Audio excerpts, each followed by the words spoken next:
제146화 무후의 승리 제1장 군사를 이끌고 나간 사홍은 왕상과 정면으로 마주치게 되었다.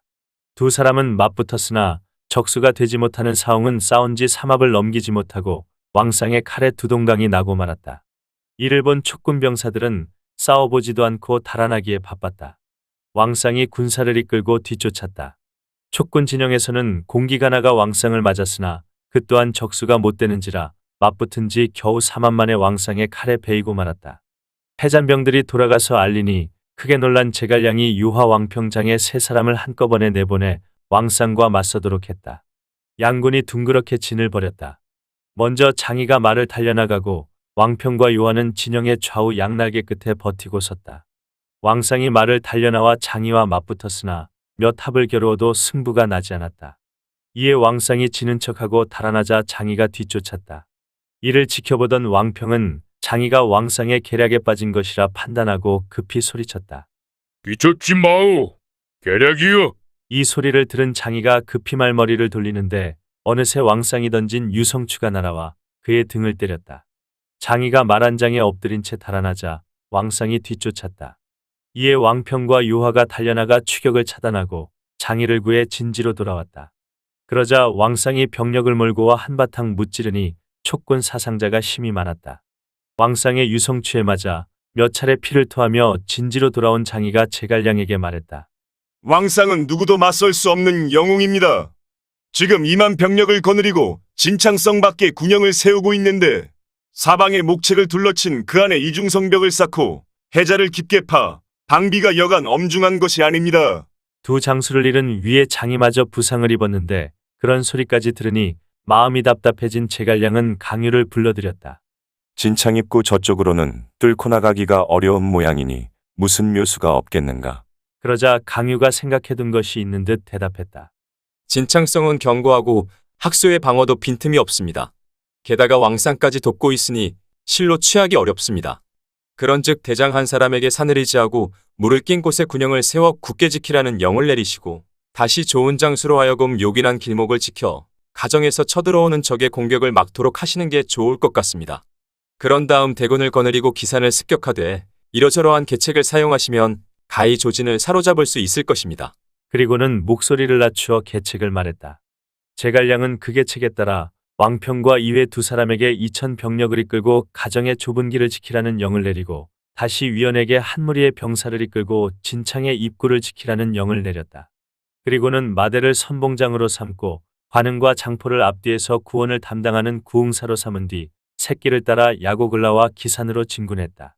이 무렵 조진은 지난번 사마이에게 공을 빼앗긴 것을 분하게 생각하여 스스로 분발할 것을 다짐하고 있었다. 이에 낙고에 도착하자 곽해와 솔례를 동서로 나눠 굳게 수비토록 했다. 또한 진창성이 위태롭다는 소식을 듣고는 왕상에 계명하여 구원병을 이끌고 가도록 했다. 왕상이 적장을 베어 공을 세운 것이 전해지자 조진은 몹시 기뻐하면서 중호군 대장 비호에게 임시로 선두부대 지휘를 맡기고 여러 장수에게는 각각 요충지를 굳게 지키도록 했다. 그때 산골짜기에서 총나라 세작을 잡아왔다는 보고가 들어왔다.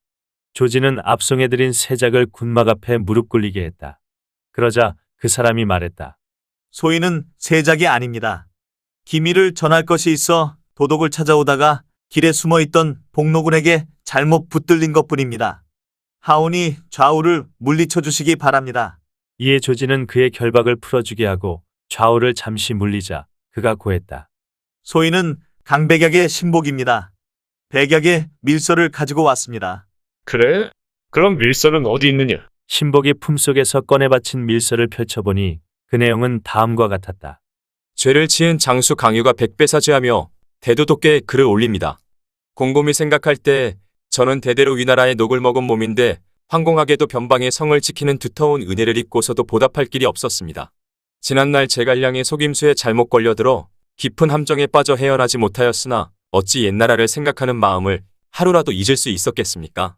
이제 다행히 촉군은 서쪽으로 출병하고 제갈량은 저를 의심하지 아니하고 있습니다. 하오니 도독께서는 친히 대군을 이끌고 오시어 적을 만나신 뒤 지는 척 하십시오. 그러면 제가 뒤에 있다가 불을 피워 올려 신호를 보낸 다음 먼저 촉군의 군량과 말먹이 불을 태울 터이니 그때 대군을 이끌고 몸을 돌려 기습하시면 제갈량을 사로잡을 수 있을 것입니다. 공을 세워 나라에 보답하려는 것이 아니라 참으로 지난날의 죄를 씻으려 함이오니 밝게 살피시고 속히 답장을 보내주십시오. 편지를 읽어본 조지는 기뻐했다.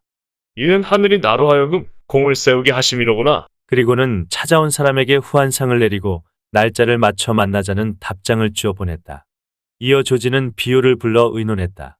방금 강유가 몰래 밀서를 맞췄는데 나더러 이러저러하게 해달라고 하였소. 그러나 비호는 신중했다. 제갈량은 꾀가 많고 강유 또한 지략이 뛰어납니다. 혹시 이것이 제갈량이 시킨 일이라면 그 계략에 빠질까 두렵습니다. 그는 본래 위나라 사람으로 부득이하여 총나라에 투항한 것인데 의심하고 자시고 할 게 뭐 있겠소. 사실이 그렇다 하여도 도독께서는 가벼이 나아가지 마시고 본영을 지키고 계십시오. 제가 한 무리의 군사를 이끌고 나가 강유를 상대하겠습니다. 공을 이룬다면 그 공은 도독께 돌아갈 것이고 만일 간계에 빠지게 되면 그 책임은 제가 지겠습니다. 조지는 크게 기뻐하며 비호에게 병력 5만을 이끌고 야곡 쪽으로 진군하도록 명했다. 두세 마장을 가다가 군마를 멈춰 세운 뒤 척후병을 보내 적군의 움직임을 살피도록 했다. 그날 신시쯤 돌아온 척후병이 보고했다. 촉군이 야곡길로 오고 있습니다. 그 말을 들은 비호는 서둘러 군사를 재촉하며 앞으로 나아갔다. 그러자 다가오던 촉군은 미처 교전을 해보기 도전에 달아났다. 이에 비호가 병사들의 계명에 추격을 시작하자 달아나던 촉군이 다시 돌아와 마주대하고 진을 칠 듯하더니 다시 또 퇴각하는 것이었다. 이런 일이 세 차례 되풀이되는 동안 어느덧 다음날 신시가 되었다. 이 바람에 위군 병사들은 언제 촉군의 공격이 있을지 몰라 두려운 마음에 쉬지 못하고 꼬박 하룻낮 하룻밤을 보내야 했다. 마침내 휴식이 절실해진 위군 병사들이 겨우 자리를 잡고 밥을 지어 먹으려는데 갑자기 사방에서 함성이 일고 북소리 나팔소리가 일제히 울리며 촉군 병사들이 산과들을 새카맣게 뒤덮으며 몰려왔다. 촉군 군영의 영문 깃발들이 열리며 네 바퀴 수레가 한데 굴러나오는데 그 위에 제갈량이 단정히 앉아 있었다. 그가 지시하자 수레 곁에 섰던 사람이 앞으로 나서며 외쳤다. 승상께서 적장을 찾으신다. 적장은 어디 있느냐? 그러자 비호가 말을 달려나왔다. 그는 멀리 제갈량의 모습이 눈에 들어오자 속으로 기뻐하며 좌우 사람들을 둘러보았다. 촉군이 공격해오면 즉시 달아나라. 그러다가 산 뒤에서 불길이 치솟는 게 보이거든 돌아서 적을 공격하라. 그러면 우리를 돕는 군사가 있을 것이다. 그리고는 말을 달려나가며 호통쳤다. 전날의 패장이 지금 무엇하러 또 왔느냐? 그러자 제갈량이 차분하게 말을 받았다. 너는 가서 조진이나 불러오거라.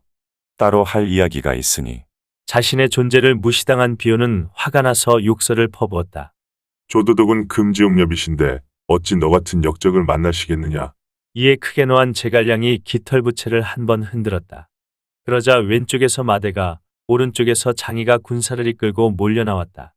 그러자 위군 병사들은 곧바로 퇴각하기 시작했다. 30리쯤 갔을까? 촉군 배후에서 불길이 치솟는 모습이 멀리 보이며 함성이 끊이지 않았다. 비호는 강유가 약속한 신호라 믿고 즉시 군사를 돌려 촉군에게 덤벼들었다. 그러자 촉군은 정말 배후에서 강유가 이끄는 군대의 습격을 받고 있는지 일제히 물러나는 것이었다. 되었다 싶은 비호는 앞장서서 칼을 휘두르며 달아나는 촉군을 쫓아 함성이 이는 곳을 향해 말을 달렸다. 그리하여 불길이 치솟는 곳에 거의 다다랐을 때였다. 갑자기 산속에서 북소리 나팔소리가 하늘을 찌르고 함성이 땅을 흔들었다.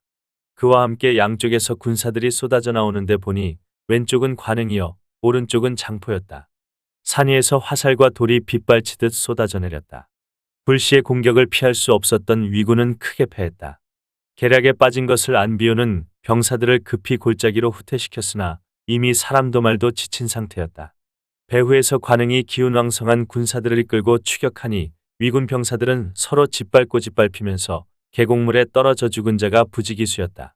달아나던 비호는 산기슭 입구에서 한 무리의 군사와 마주치게 되었는데 그가 다름 아닌 강유였다. 비호가 크게 꾸짖었다. 역적놈을 믿는 게 아닌데 내 불행히도 내 놈의 간계에 빠지고 말았구나. 그러자 강유가 웃었다. 하하하. 조진을 잡으려고 하였는데 엉뚱하게 내가 걸려들었구나. 어서 말에서 내려 항복하라. 사세가 불리하다고 판단한 비호는 재빨리 말에 채찍을 가하더니 혈로를 뚫고 골짜기로 달아났다. 그러자 골짜기 안에서 갑자기 불길이 하늘로 치솟았다.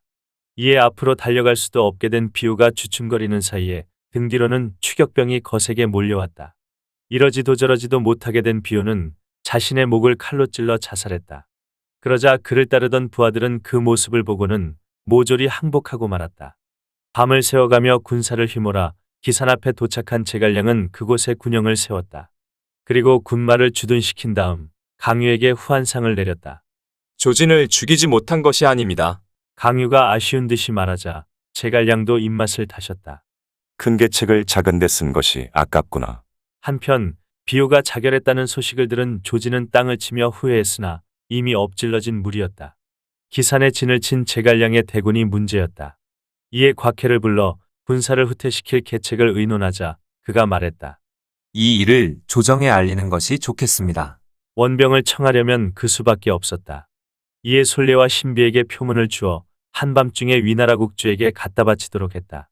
촉군이 다시 기산으로 나왔고 조진이 병사와 장수를 잃고 대패하여 형세가 잠옷 위태롭다는 보고에 놀란 조에는 즉시 사마이를 불러들였다. 조진이 병사와 장수를 잃고 촉군이 기산으로 다시 나왔다는데 이를 어찌하면 좋겠소? 저들을 물리칠 계책이 있어? 있다면 들려주시오. 이에 사마이가 자신 있게 대답했다. 예, 신에게 제갈량을 물리칠 계책이 있사옵니다. 우리 무력의 위세를 떨치지 아니하여도 촉군은 자연 달아나게 될 것이옵니다. 그래요? 그 계책이 무엇이오? 조회가 눈빛을 빛내며 물었다. 제2장 사마이는 차분히 아뢰었다. 신은 일찍이 폐하께 제갈량이 반드시 진창으로 나올 것이니 학소로 하여금 지키게 해야 한다는 말씀을 드린 바 있는데 지금 과연 일이 그렇게 진행되었나이다.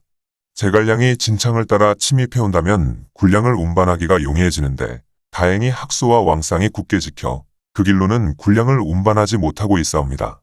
나머지 샛길로도 운반하기가 어렵나이다. 신이 헤아리건대 촉군은 가져온 군량이 겨우 한 달치밖에 되지 아니하므로 서둘러 싸워야만 유리하고 반대로 아군은 지구전을 펼치는 것이 유리하옵니다. 하오니 폐하께서는 조진으로 하여금 각처의 길목을 굳게 지키며 절대 나가 싸우지 말라는 조서를 내리소서. 그러면 불과 한 달이 못 되어 촉군은 스스로 물러나게 될 것이옵니다. 그때 틈을 노려 습격한다면 제갈량을 사로잡을 수 있나이다. 설명을 들은 조회가 기쁜 표정을 지으며 물었다. 경에게 그런 성견지명이 있는데 어찌 스스로 한 무리의 군사를 이끌고 적군을 치지 아니하오? 그건 신이 몸을 아끼거나 목숨을 중시해서가 아니옵니다. 이곳 병력을 보존하여 오나라의 육손을 막고자 함이옵니다. 송건은 머지않아 스스로 황제를 참칭할 것인데 그렇게 참칭을 하면 폐하께서 정벌하실까 두려운 생각에 반드시 먼저 쳐들어올 것이옵니다. 신은 그 때문에 병력을 보존하면서 그를 기다리고 있나이다. 그런 말을 하고 있는데 갑자기 측근 신하가 아뢰었다. 조도독께서 전황을 알려왔사옵니다. 그러자 사마이가 말했다. 폐하께서는 즉시 사람을 보내 조진을 타일러 훈계해야 하옵니다. 무릇 촉군을 뒤쫓을 때는 반드시 그 허실을 살펴야 하고 덕진 깊숙이 들어가면 제갈량의 계략에 빠지고만이 아니 된다고 하소서. 이에 조회는 곧 조서를 내리고 태상경 한계에게 부절을 주며 조진에게 전하도록 했다. 절대 싸우지 말라.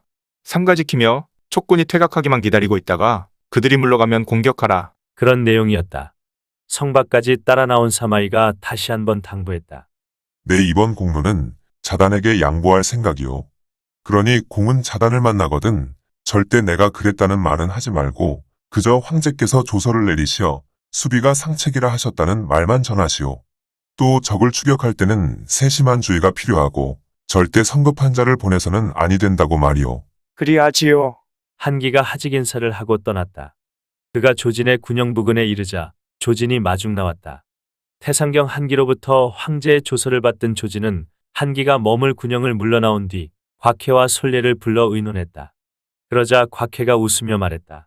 조서의 내용은 폐하의 뜻이 아닙니다. 그렇다면 사마중달의 의견일 것입니다. 공이 보기에 사마중달의 의견은 어떠? 제갈량의 용병수를 깊이 이해하고 세운 의견입니다. 결국 촉군을 막아내리는 사마중달밖에 없습니다. 하지만 촉군이 물러가지 아니하면 어찌요? 왕상에게 사람을 보내 군사를 이끌고 새끼를 순찰하라는 밀명을 내리십시오. 그러면 저들은 감히 군량을 운반하지 못할 것입니다. 그렇게 하여 군량이 떨어지면 저들이 물러나게 될 것이니 그때를 기다렸다가 기세를 타고 추격하면 지지 아니하고 모두 이길 수 있을 것입니다. 그러자 곁에 있던 솔레가 말했다. 제가 기산으로 가서 군량을 운반하는 병사로 과장해 수레마다 마른 장작과 마른 불을 쌓고 그 위에 유황과 염초를 부은 다음 사람을 시켜 농소에서 군량을 운반해왔다는 헛소문을 퍼뜨리도록 하겠습니다. 촉군에 군량이 없다면 반드시 빼앗으러 올 터이니 그들이 다가오기를 기다렸다가 수레에 불을 지르고 바깥에 복병을 두어 덮치게 한다면 이길 수 있을 것입니다. 조진이 기뻐하며 말했다. 그거 아주 훌륭한 계책이로군.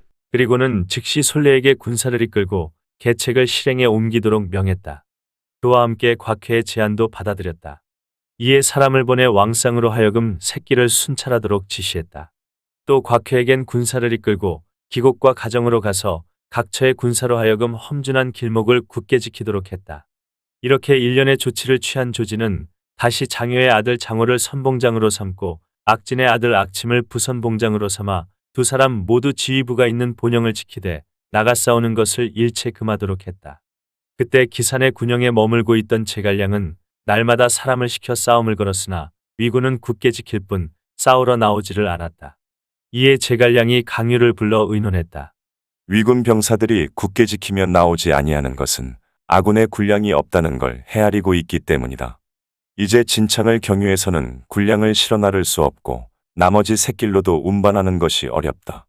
군량과 말먹이 풀은 한 달치밖에 남아있지 아니한데 이 일을 어찌하면 좋겠나. 강유라고 뾰족한 수가 있을 리 없다. 두 사람 모두 어찌해야 좋을지 몰라 머뭇거리고 있는데 보고가 들어왔다. 농서의 위군이 수천 대의 수레에 실은 군량을 기산 서쪽으로 운반하고 있습니다. 군량 운반 책임관은 솔레라고 합니다. 그래. 솔레는 어떤 인물인가? 제갈량이 묻자 위나라 출신의 장수 하나가 대답했다.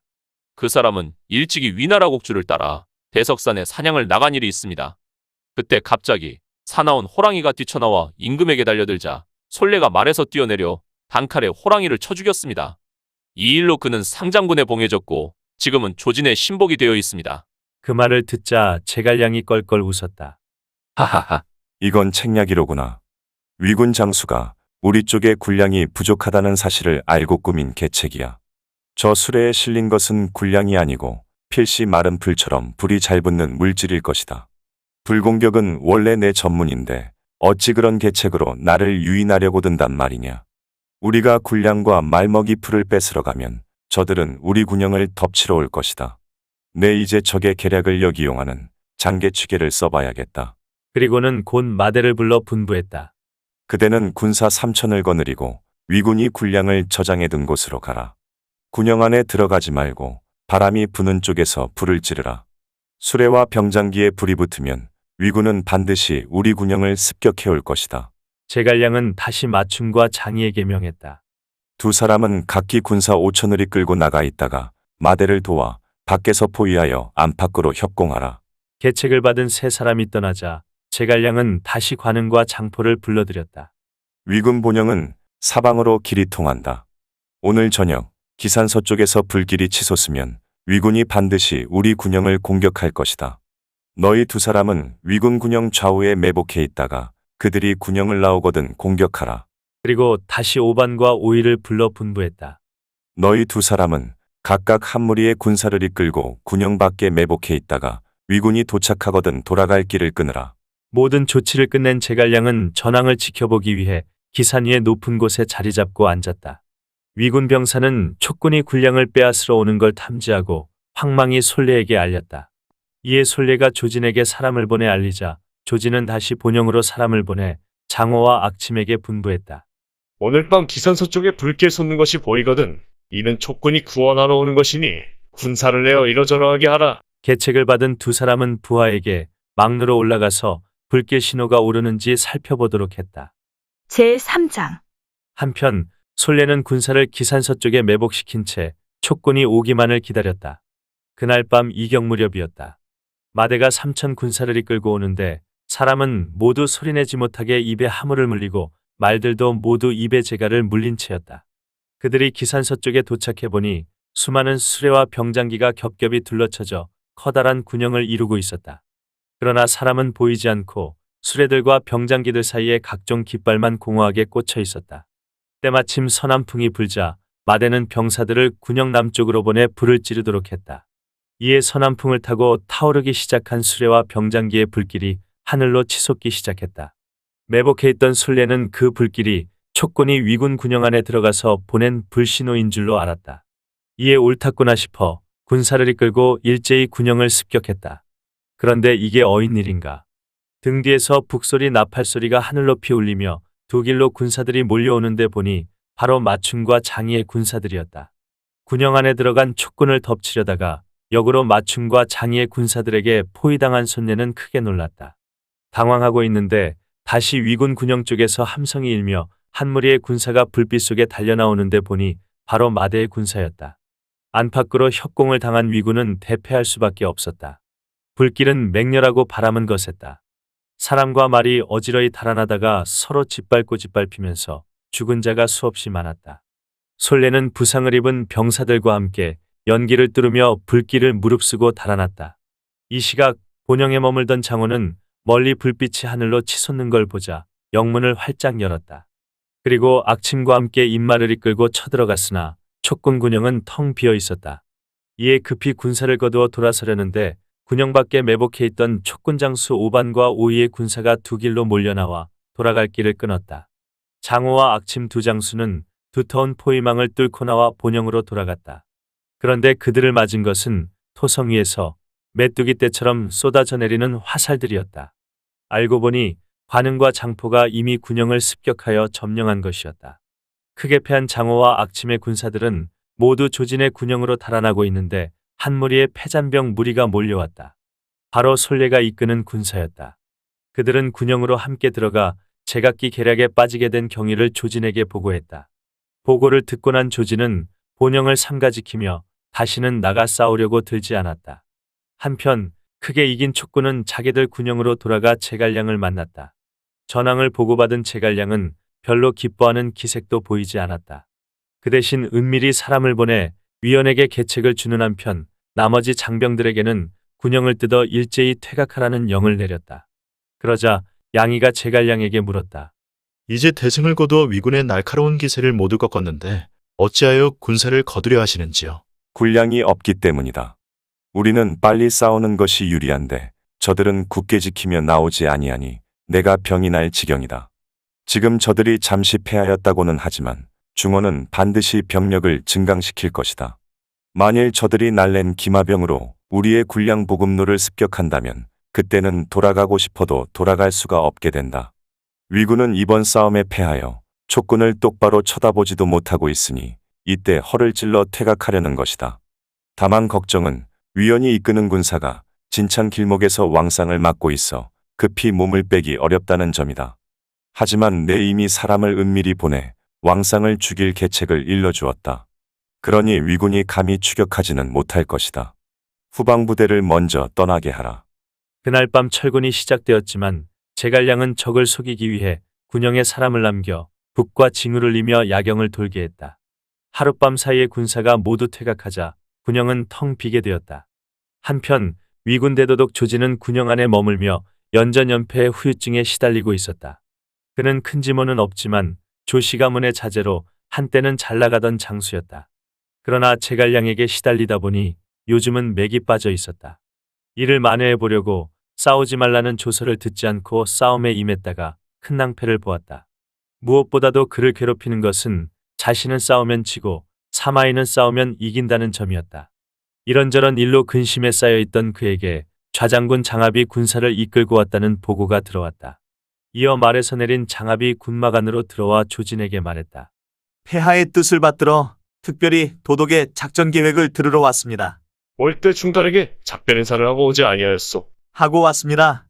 중달이 분부하기를 아군이 승리하면 촉군은 절대 물러가지 아니할 것이나 아군이 패하면 촉군은 즉시 물러날 것이라고 하였습니다. 이제 아군이 패하였는데 도독께서는 사람을 보내 촉군의 동정을 정탐하지 아니하셨습니까? 아직 알아보지 못하였소. 조진이 사람을 보내 정탐케 하니 과연 촉군 군영에는 깃발만 수십 개 꽂혀 있을 뿐 촉군 병사들은 이미 이틀 전에 떠나고 없다는 것이었다. 조진은 후회했으나 어쩔 도리가 없었다. 한편 제갈량의 밀계를 받은 위원은 그날 밤 이경 군영을 거두고 급히 한중으로 돌아갔다. 위나라 세작이 이를 탐지해 알리니 왕상은 군마를 휘몰아 있는 힘을 다해 쫓았다. 20여리를 추격하자 앞쪽에 위원의 깃발이 보였다. 그러자 왕상이 큰 소리로 외쳤다. 위원은 게 섰거라. 그러나 촉구는 뒤도 돌아보지 않았다. 왕상이 말에 박차를 가하며 뒤쫓는데 뒤따르던 위군 병사들이 크게 외쳤다. 성박 군영에서 불길이 치솟습니다. 적의 간계에 빠진 게 아닌가 두렵습니다. 왕상이 급히 말고삐를 당겨 돌아보니 한 줄기 불길이 하늘을 찌르고 있었다. 놀란 그는 뒤따르던 병사들에게 영을 내렸다. 모두 퇴각하라. 그리고는 말머리를 돌려 산비탈 왼쪽으로 돌아서는데 갑자기 숲속에서 말을 달려나오던 장수가 큰 소리로 외쳤다. 어디로 달아나느냐? 여기 위원이 있느니라. 크게 놀란 왕상은 손 한 번 써보지 못하고 위원의 칼에 맞아 말밑으로 굴러떨어졌다. 이를 본 위군 병사들은 복병이 튀어나올까봐 사방으로 흩어져 도주했다. 하지만 그때 위원이 거느리고 있던 부하는 겨우 30여 기에 지나지 않았다. 적군이 모두 달아나자 위원은 부하를 데리고 느긋이 한중으로 회군할 수 있었다. 이를 두고 후세 사람은 다음과 같이 시로 읊었다.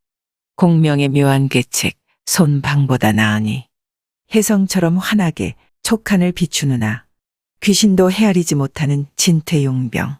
진창도 입구에서 왕상을 배웠구나. 손방이란 전국시대 위나라 병법과 손빈과 방연을 가리키지만 제갈량이 손빈과 방연보다 나은 계책을 내놓았다 하더라도 이를 성사시킨 것은 위원이었는데 위씨에는 그 부분이 빠져 있어 아쉬움이 남는다.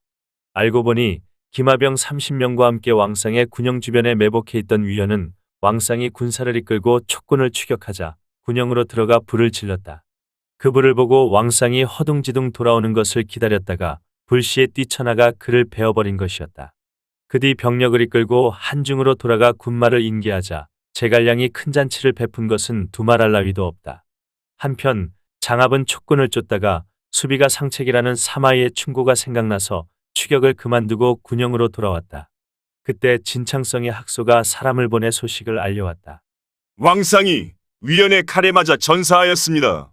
이를 들은 조지는 크게 상심했다. 믿었던 천하무적 왕상을 잃은 지금 누구에 의지하여 촉군과의 싸움을 승리로 이끌 것인지 막막하기만 했다. 자신은 싸울 때마다 지는데 사마이는 싸울 때마다 이겨 설쳐대는 모습도 벨이 꼴리는 일이었다. 이런저런 근심과 분노의 병을 얻은 조지는 치료를 위해 낙양으로 돌아가면서 곽회, 솔례, 장압에게 장안으로 통하는 모든 길목을 나누어 지키도록 명했다. 읽어주는 고품격 삼국지는 다음 화도 계속됩니다. 이번 이야기를 재미있게 읽으셨다면 좋아요와 구독을 눌러주세요. 그리고 작품을 해설하는 프롤로그도 꼭 읽어주세요.